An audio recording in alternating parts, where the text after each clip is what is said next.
네, 안녕하세요. 8월 25일 월요일입니다. 금요일 날 수익률 보시면 엠로빈하고 비트마인에서 각각 수익이 났고요. 7%가 추가가 됐습니다.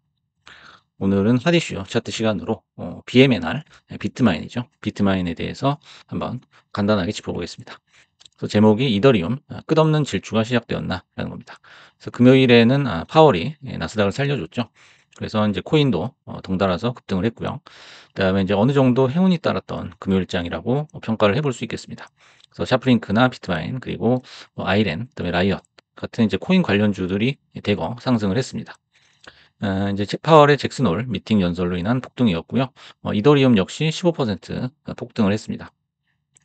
그리고 비트마인 같은 경우에는 이제 8월 22일 금요일에 당일날 이제 추천을 드렸는데 10% 정도 또 수익이 났었죠.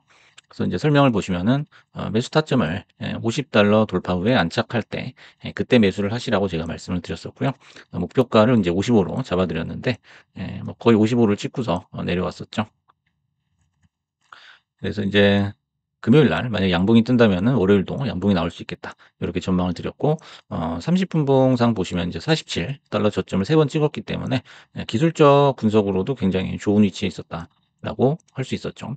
그런데 이제 파월의 연설까지 겹치면서 폭등이 한번 나와줬습니다.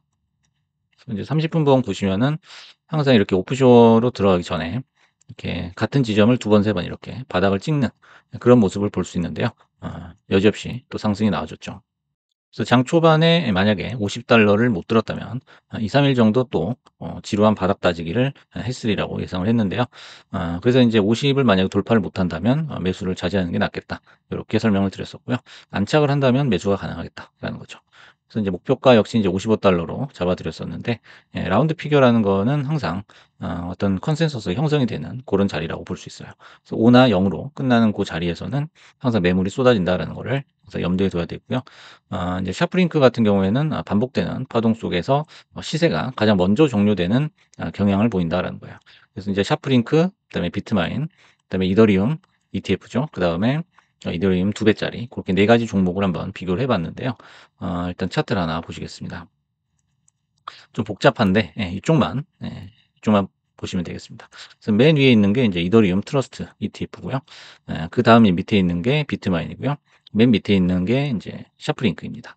그래서 보시면은 이제 시세가 거의 비슷하게 시작이 되는데요. 가장 먼저 이제 끝나는 거는 샤프링크예요. 그다음에 이제 비트마인하고 이더리움 트러스트가 같이 종료가 되는 거를 볼 수가 있습니다. 그래서 이제 같이 올라도 일찍 끝나는 그런 모습을 보여주고 있다는 거죠. 그래서 이제 샤프링크가 항상 비트마인보다 선행하는 그런 모습을 보였고요. 샤프링크 같은 경우에는 이제 일봉상 봤을 때 시세가 3번 났어요. 3번 났죠. 그래서 이제 네 번째 시세를 준비하는 그런 모습이고요. 비트마인은 이제 샤프링크를 후행하는 그런 모습이에요. 그래서 2번 시세가 났고 3차 시세를 준비하는 그런 모습이라고 볼 수 있겠습니다.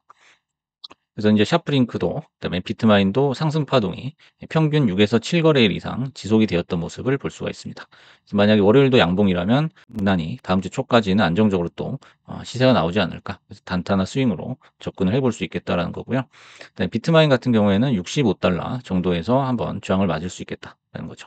하지만 이제 전고점이 지금 $71로 형성이 돼 있기 때문에 여기를 넘어가서 이제 $72를 찍게 된다면 그때 이제 새로운 추세가 발생할 가능성이 있다는 거예요.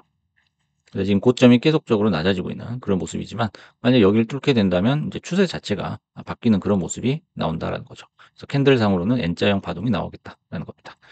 그래서 이제 만약에 이더리움이 또 한 번 하루 10% 상승이 나와준다면은 충분히 가능한 모습이다. 가능한 추세 전환이다라는 거죠. 하지만 이제 가장 큰 변수는 역시 또 파월이죠. 그래서 일요일자 뉴스를 하나 소개를 해 드리자면요. 잭슨홀 환호 하루 만에 원위치로 돌아갔다. 요런 이제 뉴스가 나왔어요. 그래서 월가에서는 파월이 여전히 신중하다. 그리고 고용 지표를 봐야 된다. 요런 뉴스가 나왔습니다.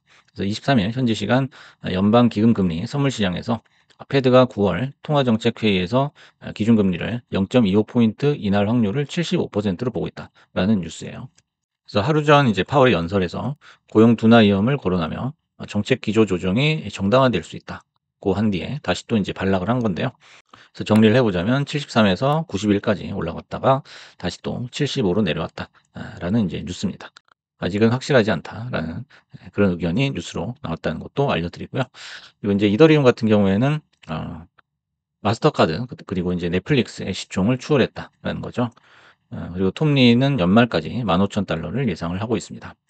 그래서 결론적으로 인제 얘기를 해 보자면 만약에 인제 수익 매매를 하신다라고 한다면은 현재 추세에서는 샤프링크나 비트마인보다는 올라갈 때는 이더 2 배짜리를 잡고 그다음에 내려갈 때는 이더 트러스트 또는 그냥 이더리움이 안정적이다라고 결론을 내볼 수 있겠고요.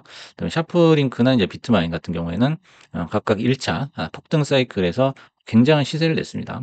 그리고 그 이후에는 이더리움 상승률에 점점 수렴하는 그런 모습을 보여주고 있죠. 그래서 상승각이 점점 낮아지고 있는 그런 모습을 보여주고 있습니다.